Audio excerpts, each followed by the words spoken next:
I've often thought that computers can provide a fantastic opportunity to educate, not in the way we have it, but through developments in AI, in artificial intelligence. And the model I've set up in my head is of a smart computer, not an expert system, to use AI language, but imagine, for example, as a student who's going to be tested, and this test is the equivalent of what we might call an A-level or a degree exam or anything in between or anything earlier. These are things that really mark people out for life sometimes. They're incredibly important and can destroy people's futures if they get it wrong. And a lot of us believe, I think, that exams seem to be designed to show what people don't know, to humiliate them, to leave, and it's that's not what an exam should be. And I think, so imagine a computer that you can go up to, and the computer comes up with an almost random word. Let's say the word is coffee. Now, you can, once you're confident about the way these things work, let's suppose you're interested in 17th century history. You can talk about coffee shops, the first coffee shops. Charles II closed them down, right around here, up in Covent Garden, places like that, because they were, as he saw it, places for sedition and politics. So you could talk about coffee shops and coffee in that sense. Or if you're a scientist, you could talk about the emulsification and the making of the drink and how it's done. If you're interested in geopolitics, you can talk about monocultures and the crops and so on, and the fair trade or lack of it, and you can talk about the imperial history of coffee. If you're a publisher, you can talk about coffee table books and what they stand for and what they mean. You can talk about the rise of the Starbucks. All of you can think off the top of your heads. And basically, that means you go to the computer and you show off everything you know about coffee. And you avoid, the scientific stuff if you're not very scientific about it. And you go right into the social side of it if you want to talk about baristas and the phenomenon of frothy coffee in the modern age as opposed to frothy coffee in the 1950s with the bars in Soho and so on. So that would allow people to show so much of what they knew and what they were enthusiastic about. And if they didn't like coffee, they could just press a button and it would go and another word would come up. It could be polo, and they could talk about the mint, they could talk about the game, they could talk about the Volkswagen car. It's just that the computer would know enough to be able to say, wow, it has cleaned out my memories. It's this person has just ticked every box as far as this area is concerned, and will be able to encourage. The trouble is you can't get an individual teacher to be able to do all that. So I think that would be a marvellous thing. And I'm sure it won't be that far away. If anybody's in any doubt, Stephen's next book is going to be about coffee. We've got time maybe for we'll take these two questions, then I'm afraid we ought to wrap. So these two gentlemen at the front. Hi, yes. Expanding on what you've just said regarding a computer that's based on the data rather than based on documents, which is also what Tim Berners-Lee is calling the semantic web. Yeah.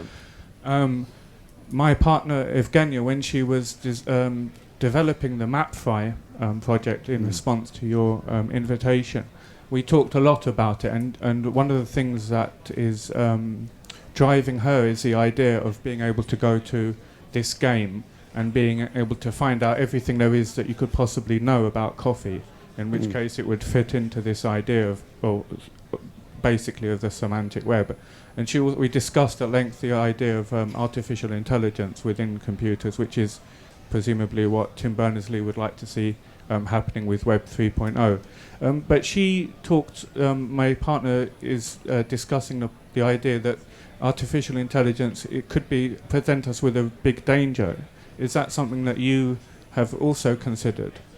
Well, and it is something that has been spoken about a lot, isn't it? I believe Stephen Hawking had spoken about it, and he has every right. That's not mocking him. That's just I think I do know Stephen Hawking, and he likes it when I do that. That's what I just thought I should tell you that, in case you thought I was making fun of him. Of course there are dangers. I sort of started following AI in the days of Marvin Minsky, who's considered the father of artificial intelligence, and he said some very wise things about it, and things have been set down. People are already talking about having a constitution for robots, and the prime directives of robotics have been established for 40 or 50 years, I think, haven't they? In terms of how deeply you can allow, how you have to program a robot not to do certain things. They must never ever harm a human, for example. That's deep in their programming. But how can we be sure that can't be somehow circumvented? It's very hard to say. But we're such a long way away from all that, which doesn't mean we shouldn't be thinking about it, quite the reverse. The thing that most inspired me about the early days of artificial intelligence was a simple and obvious point, and maybe one that would inspire you if you're programmers or if you're interested in developing things in any way, as engineers even, of course, is he said, there's a mistake we make, which is we call engineering solutions elegant, and we call them economical. And we think that's a marvelous compliment. So we look at a tripod. Look at that. It's perfect. No, it isn't. You break one leg, it falls over. Go to nature, which has had millions of years to refine its engineering. You can break a dog's leg. It's a cruel and horrible thing to do, but it can become broken. It still walks. Break two, as long as they're not, it can still hop, amazingly. You can pull feathers out of a bird until you think you're going mad, and it will still fly. You can break its wing, and it can still fly. The point is, there's a lot of inbuilt redundancy. There's a lot you can do because, and this is the point he made for AI, what they all depend on are agencies, bundles of function. So a wing is a bundle of feathers. It's a bundle of things. A leg is a bundle of ligaments and so on. And so they're very hard to destroy entirely. Whereas, as you know, you go into a computer program and you turn 1 0 into a 1 or 1 1 into a 0, and the whole thing just falls over. And it's the same with a lot of things that human beings design. They just fall over if you just kick them. Whereas if you try and imagine, and computing power is allowing us now to do this, to grow things, to let them evolve, to take the lesson from nature. It's always the way that's going to work, because the system that nature is, if you want to call it that, is one that has just tried and tried over hundreds and hundreds of millions of years. And we don't have hundreds and hundreds of millions of years, but we do have petaflops of processing power with which to be able to try and mimic in small ways, which is exciting, I think. Okay, the last question just here. Hello, Stephen. Hello. Just a quick question. Going back to the kind of thing about, I know recently you've spoken about freedom of speech and et cetera, et cetera. And with the Your Fry project being about limitless imagination almost, would you say there's something you're particularly interested in within the next few years or within the near future that you would really like to see within an area of freedom of expression and freedom of speech? Well, it's certainly an interesting point. I would be thrilled if people who come from cultures and societies in which freedom of speech is difficult were to try and involve themselves in something like this, which wouldn't be seen as a direct threat that could get them into trouble. It wouldn't get them whipped in the town square, wouldn't get them imprisoned for expressing themselves, but would allow them to have full creative reign on things from their country. That's obviously important.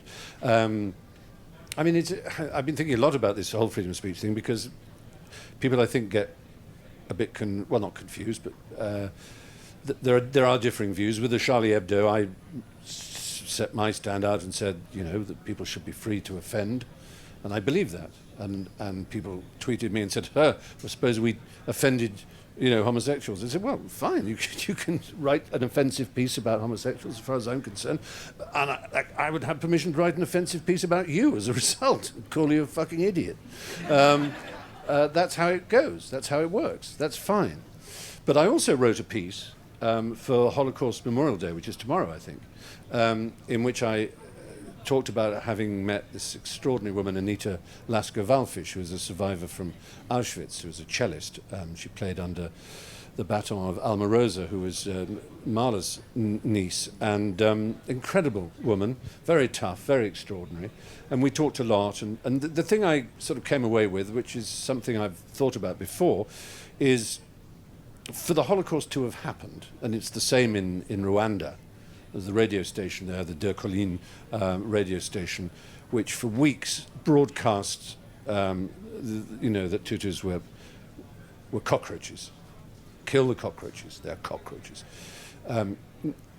No human except a psychopath can kill another human without some sense of remorse. And there aren't enough psychopaths in any given population to destroy another through genocide. So you have to do something to recruit the ordinary members of that population. And what you do is you dehumanize those that you wish to kill. And Streicher and Goebbels, for a very long period in time, described and showed, as it were, that the Jews were lice and rats and vermin. They were not human. They were subhuman.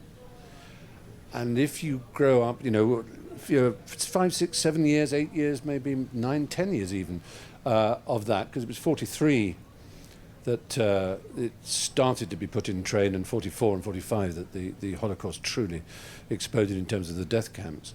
So there were people who had probably 12 years of indoctrination that Jews were not human. And so they could do things to them that really still absolutely chill the blood. And so in order to guard against another Holocaust, we have to watch language. We have to watch those who use language and those who speak in such a way as to dehumanize other people. And that may sound, if I express it wrong, is if I'm recommending some sort of politically correct speech in which you're not allowed to do this and not allowed to be that. Well, what I'm recommending is more or less what we have, which is that you just don't allow people to incite hatred or to kill. You don't allow someone to say, kill the cockroaches. But that's not the same as banning people who draw cartoons or who mock. So it's a very delicate business. And delicate nuances of this kind are not easily followed, especially when we have the world of digital media around, where people are going to, possibly play with what they think may be legal, which may turn out at least to be very destructive and harmful to any given group of people, including Islamic people, of course. I mean, it's not just about protecting Jews, because I happen to be Jewish. Obviously, I have that memory from the family, but if it should teach one anything, it's that it applies to us all.